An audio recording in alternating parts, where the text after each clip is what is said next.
Hello, my friends, and welcome back to Be So For Real. If you are new here, my name is Megan, and the goal of this podcast is to be very casual. There are a million podcasts out there where I feel like all they're doing is talking at you, and my goal here is to just hang out with you, sit on the couch, whether you are walking, you are driving, you are cleaning, you are doing laundry, whatever it is that you are doing.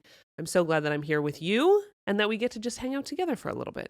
So what I wanted to do this podcast is do a little bit of a reintroduction. Right? I've been in this world since March of 2023. I have changed a lot. I've grown a lot has happened. And I want to just kind of let you in on a little bit of it. I want to just let you into my world on a little bit of a deeper level because I think in the world of social media, we see a lot of highlight reels, right? In the world of social media, you get to see snippets of who people are. And I think especially as a coach, as a mentor, as somebody who enjoys working with people, it's not a bad thing to let people in on some of the things that made you you, some of the things that led you to where you are, that make you the person that you are today. So I'm Meg. Nice to meet you. I'm going to start from the beginning. I got into this space, into the world of online marketing, actually in 2017. If you found me in 2023, I'm so glad that you are here. But I started in 2017. I created a page called Motivation Nation, and I started posting fitness content on that social media page on Instagram. And I did that for about 8 months. I would show up every single day. I would film my workouts. I would give tips and tricks on meal plans, on what I was eating in a day. And it was very, very slow for me. I did not grow at all. And I've been in this space since then. I tried multi-level marketing a couple of times with Arbonne. I have done UGC. I spent about 6 months doing that. I created an entire UGC portfolio and it was fucking brilliant. I spent hours and hours and hours filming and recording product videos and I would send them out. I sent them to Sage. I sent them to Glam Glow. I sent them to NYX. I sent them to Elf. Like I was doing everything. I tried drop shipping. I created a bunch of sweaters for ADHD and mental health and built a whole website for them. Like when I tell you I've been doing fucking everything, I've been doing everything. I have Poshmark that I literally sold a whole bunch of clothes on. I was trying to get really, really good at Poshmark because I know that that was a thing. We started a YouTube channel, my sister and I. I think there's about 4 videos on it. We did that for a little while. We started an Instagram page to go with that. So I've been trying to monetize on social media since 2017. For 9 years, I've been at this. In 2023 is when I saw success in affiliate marketing, meaning I was promoting other people's products. So I was promoting 2 courses at the time, one called Full Stack, one called Commission Hero. I promoted those for about 8 months. And then I promoted the roadmap when it became really, really successful with master resale rights. I promoted that for about a year. And then since August of 2024, I have been building out my own products, building out my own business, and really hitting the ground running with trying to actually build something, 1, that is scalable, 2, that creates a lot of impact, 3, that helps a lot of people, and 4, I'd like to hire a team. Right? Like I know I've always known that I was the kind of person that was meant for really, really, really big things, right? I have the biggest dreams and goals and visions. I want to speak on stages. I want to create global impact. I want to be a massive name in the industry. I want to help as many people as fucking possible, right? I don't think small scale. I've always thought big scale. I want to have a private jet. Sue me, right? I want a private jet. Is that too much to ask? I mean, apparently, yes. With the fuel prices going up, maybe I don't want a private jet. I don't want to be that person. I can't be contributing to carbon emissions or whatever the fuck. But you know what I mean? My brain doesn't think small scale. I think big. And I want big. I want to create big impact. I want to help a fuckload of people. So that's where I'm headed. One way or the other, I will get there. One way or the other, I made $1 million. I've been at this for a very fucking long time. I've always known in my body. Like when I tell you on a cellular level, I feel it in my bones that I have been meant for more, whatever that looks like. More equals massive global impact for me. I'm doing breathwork right now because I'm on this journey of trying to have a child, right? Trying to have a child in 2026 is on my bucket list. And so I'm doing breath work to try and regulate my nervous system and prep my body for that. Okay. And one of the visions that I had, and this isn't like regular, like box breathing. This isn't like, Okay, it's not that. This is the most fucked up shit I've ever done in my life. Never experienced anything like this in my fucking life. I've never experienced anything like this. It's called holotropic breathwork. And you basically bring your body into a state of low CO2 levels, and your body and your blood starts to like become alkaline, and you can literally feel your cells detoxing. There's a lot of bodily sensations that happen, and I've been doing that. I'm going in this week coming is week 4. So last week I had this vision where I was walking down an aisle of a stadium or like a stage somewhere, and I had a 6 and a 4-year-old, and I was speaking at a massive event, and it was a beautiful vision. And a 6-year-old lines up with my timeline because I'd like to be pregnant this year. So that means, hopefully, if the cards are ever in my favor, that's on my bucket list this year. So I started doing breath work. I'm just going to go back and forth of what comes to my mind to share with you. I started doing breath work because I have lived in a state of fight or flight for a very long time. I've seen multiple therapists. I've been in therapy since I was 16. And there's only so much that talk therapy can do. I grew up in a household that was fairly toxic, to say the least. I won't get into too much detail. I practically, I would say, raised my brother and sister, who are 10 and 9 years younger than me. They're the lights of my life. So I got into this role of being the eldest daughter and people pleasing. Let's put it that way. Eldest daughter, people pleasing, saying no, walking on eggshells, always making sure that the mood was right, always cleaning, always doing like the absolute most for my family. And so I, with the dynamic in my family, always suppressed a lot of shit, right? I always kept a lot of shit inside because we were always taught that emotions were bad. It was bad to feel them. You were a baby if you did. You were not ever going to be like made of anything. You were always going to be like the lowest of low in the world of society. You will never amount to anything, all that kind of shit, right? So I kept everything inside. We've hit a point in adulthood where I'm growing, I'm changing, I'm doing a lot of personal development, and I'm realizing there's a lot of stuff inside that never came out.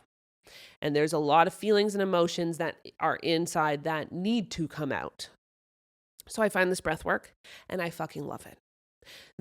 There was one moment where I literally felt the pain leave my body. And that is a very surreal experience. I felt the pain that I've been carrying exit my body. So if you're listening to this and you're like, what the fuck, Meg? Who does that over breath work? Listen, I was the most skeptical person on the face of this earth, but I'm also so desperate to feel a difference in how I actually feel and operate every single day that I will do fucking anything at this point. Because the number one thing on my mind right now is to start a family. So everything that I am doing in my every single day life is to get there. So that's where we're at. We're doing breath work. We're trying to regulate our nervous system. We're trying to change our lives. What else can I tell you? I have a rescue dog from Tennessee that you will see all over my social media. That is my pride and joy. I love her very, very much. I have a wife and I'm obsessed with her. She is the person that has taught me softness, and she's the person that has taught me how to be still in a brain that does nothing but provide me with chaos. I have always lived at a very fast pace, very go, go, go. If you're not constantly moving, you're lazy. If you're not constantly doing, it's not enough. And very rigid, very hard exterior. Emotions are tough for me to express. She is the opposite. I'm a Scorpio. She's a Pisces, for reference. I don't know if you know anything about Pisces, but they are very fucking emotional, very sensitive. And she balances me like unlike anything I've ever experienced in my life. I'm going to tell you a story, actually, because I've never told this story. And if you are listening or watching, I appreciate you. But I've never told the history of how I met my wife. We met on Tinder. And fun facts before this. I actually have dated men my entire life. Okay. So she's not the first woman I dated. I dated one before her. But I was living out in Kelowna, BC at the time. And I was 1 year post having my heart completely fucking broken by the woman that I was dating before. And I went on Tinder. At the time, she was living in Seattle. I was living in Kelowna. It's about a 5.5 hour drive between the two places. And I set my Tinder to the States because I was just like, fuck it, let's see what happens. Fun fact, I matched with her on Tinder while I was home in Toronto.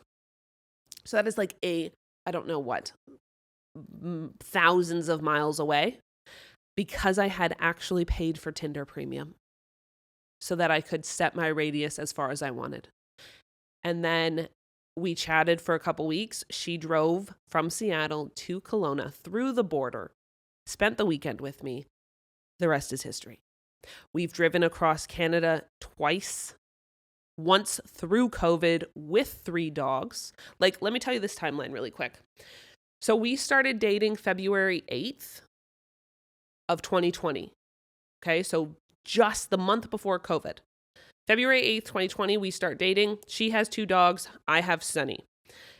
February 10th, February 8th, we meet in person. Sorry. Let me backtrack. February 8th, we meet in person for the very first time. February 10th, we start officially dating. And then we spend every single weekend together following. And then we realize COVID is a thing. And then the day that they are talking about closing the border, she's with me in Canada. Her 2 dogs are in Seattle. They're going to close the border. She's not working right now because her work is closed because of COVID. She then drives 5.5 hours to Seattle to pick up her dogs, turns around immediately, drives 5.5 hours back to Canada because the border closes at midnight. She makes it back, and we spend the next 3 months together in a 1-bedroom apartment in Kelowna with 3 dogs after only knowing each other for like 3 weeks. During that time, we had decided there's nothing to fucking do here. Let's go surprise my family. So we drive in her car at the time, which was a Subaru Crosstrek. She has a golden retriever and a black lab, and I have Sunny. And we are going to drive there, and with the intention of staying for like 2 or 3 months, right? So we have a full fucking car. It is COVID. Everything is locked down. There's nothing open, and we're going to drive across the country. We drove 48 hours straight. We did not stop. We peed on the side of the road, and we literally held on for dear life. And now we're married. We got married in 2021, and we had an official big wedding in August of last year, August of 2024. We had our like actual wedding, and here we are trying to start a family. So that's my story of my relationship. It's very unique. It's very interesting. We've driven across the country 3 times now, and it's been crazy, but beautiful and amazing all at the same time. We've driven through the States. We've driven across Canada twice. But the COVID one was crazy because we drove 48 hours straight. The only thing we ever did was stop for gas and to pee on the side of the road. And we hit a point both where I remember driving and it was like 3 a.m. and I remember being like, I'm seeing little gnomes running across the road. And I'm driving, and it's like when you drive for so long and you're awake for so long, obviously dangerous, don't recommend, but we're safe, we're fine, we're here, we were fine. But I remember driving and it's 3 a.m. and I'm like white knuckling and she's sleeping beside me. We have the dogs in the back and I'm like, oh my God, there's gnomes running across the road. And I'm like sitting there with my eyes fucking wide open. My shoulders are up to my ears and I'm like, I don't think there's gnomes running across the road. I think I should actually probably pull over. But there's gnomes running across the road. And I remember tapping on her being like, babe, look, there's gnomes running across the road. Anyways, here we are. We're safe. We're good. But that's my story. That's my story of how I met my wife and how absolutely chaotically beautiful it's been. What else can I tell you? My favorite color is blue. I have raging, unmedicated ADHD, health anxiety, very, very present in my life. I will say the thought of giving birth and going into labor terrifies the fucking shit out of me. And I'm trying really hard to work on my mindset with that. Health anxiety is very, very present in my life. I don't know if I've told this story, but it's present because my best friend at 18, we were out at a bar. We were out, I was visiting her at school 2 hours away, and we went out one night, and the next morning she woke up in agony in her spine to the point where she was literally like hyperventilating and like throwing up. So we call an ambulance, and she gets taken away in an ambulance. 4 hours later, her twin sister calls me and says she's being airlifted to sick kids. And so we found out that she was diagnosed with a rare form of childhood sarcoma, which is a cancer. She had 2 tumors on her spine. 8 months later, she was dead. So she was one of the closest people to me at the time. Her going through that was extremely traumatizing. It spread to her brain.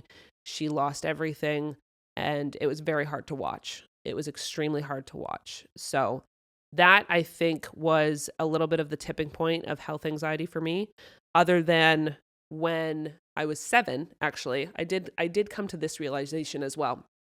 When I was 7, my mom was pregnant before my brother and sister were born, and I was very excited because I was about to have a sibling, but she ended up giving a stillbirth. So the baby died literally like hours before she was about to give birth. And I've talked about this on the podcast before, remember holding the baby, and her name was Savannah. And there's photos of me holding Savannah. And it is very grim to look back at, very dark to look back at. It's a whole thing. But when I think of health anxiety and where it came from, I think it started there, but I was too young to understand what was going on. And then because I was an adult, technically 18, I would say you're still a baby, but whatever. Witnessing that was very, very, very traumatic. And it's been something I've dealt with ever since I was 18, like very, very heavily. And it's hard. I've gone on medication for it. It helps sometimes, but getting to the root cause of how to understand health anxiety is very hard. So that's something that really, really challenges me even now. Like, I'm not even pregnant and I'm already like, how am I going to feel? How am I going to handle this? How am I going to deal with all these things? So prepping my brain for that. I work like a fucking dog. I don't have an off switch. I don't have the ability to say no when it comes to work. It's very challenging for me because I have such a big vision. I feel like I have to be working all the time, right? So anybody who tells you that these online ways of making money online are very easy and they take no time and they're not stressful, I work probably 16 hours a day, 7 days a week. I don't have an off switch. I am always at my computer, on my phone, answering messages, answering emails, building things, scaling. Like, it's crazy. Do I want to get to a point where this is not my life? Of course I do. I want more systems in place. I want more strategies. I want more things that actually support my business. So that's what we're working on. That's one of the other goals of 2026, is to have systems where I can work a normal work day, right? Work for me is, especially as somebody who works for themselves, and the money you make right now is generated based on the output, right? So my output needs to be immaculate right now because of the phase that I'm in order to see any sort of return. Anyways, what else could I tell you? I've had a fear of sharing my relationship on the internet, and I'm not going to lie. It's not something I'm comfortable sharing. I don't want to share the ins and outs of it every single day because I don't feel comfortable sharing that part of my life. That's something that's very sacred to me. And that's not something that I want to open up the world an opportunity to judge or to hate, because there are still people that do judge and hate. And if you are one of those people and you're listening to this and you're like, Meg, I don't really love the fact that you have a wife, I will happily open the door and kick you out of my world.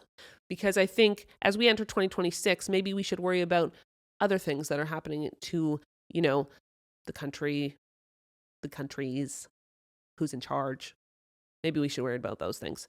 But it's something that I've not always been 100% comfortable sharing on my platform, on the internet, because number one, it's my safe space. And I don't want to open up my safe space to anybody and their opinions, because quite frankly, I don't really care what anybody else has to say. So that's why I don't share it often, or parts of my life very often, because I don't want to open up a door to be ridiculed for something that shouldn't be ridiculed in the first place. What else can I tell you? This is fun. This is a lot. I'm letting you in on a lot here. Okay, this is what I'll leave you with, actually. So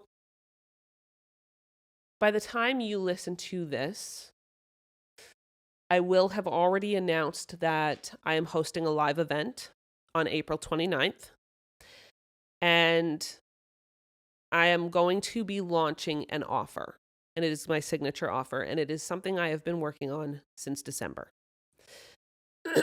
In this coaching space, I have spent $75,000 on coaching to try and get an understanding of who I am as a leader, who I am as a coach, what my offers look like, what my business looks like, what my online presence looks like, what my branding looks like, what my strategies are, what my messaging is, what my goals are. $75,000 is a fuckload of money to spend on somebody else. That's multiple coaches, but it's a lot of money. Now, was all of it worth it? No, absolutely not. Do I wish I could have gone back and maybe rethought my decision a little bit? Yes.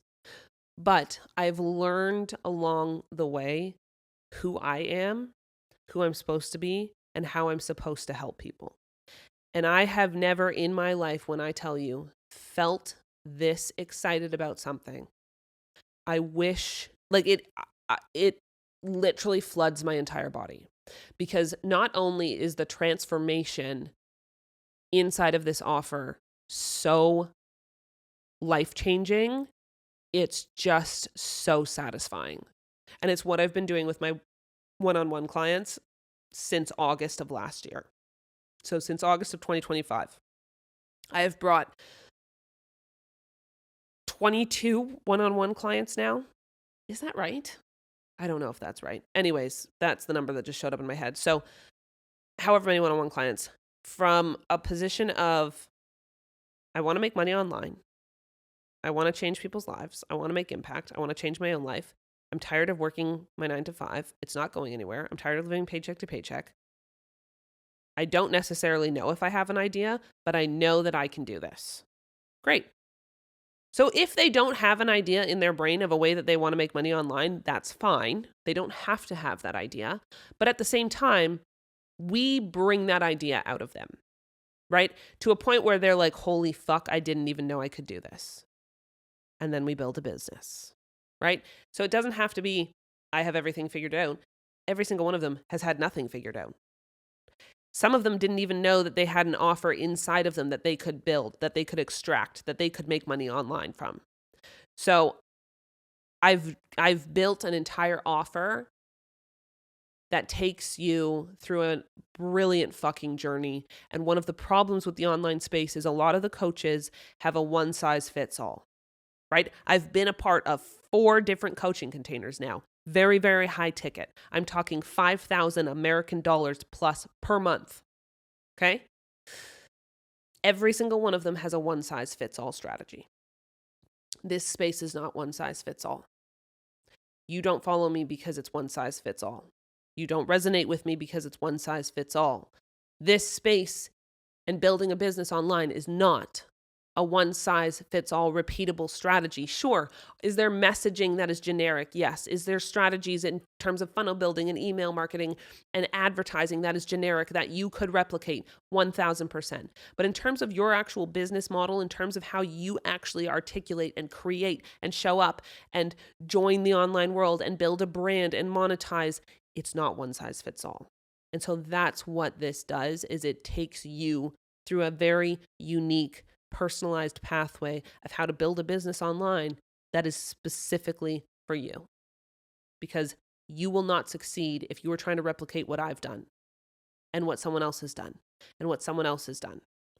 Because what I've done might not work for you. Anyways, that's where we're at. I'm very fucking excited. If you have questions about that, please feel free to DM me. And thank you for hanging out with me today. Thank you for getting to know me more, for listening. If you have questions about anything or want to know more about something, DM me, comment below, message me. I am always here, and I look forward to hanging out with you next time. So I will see you next week.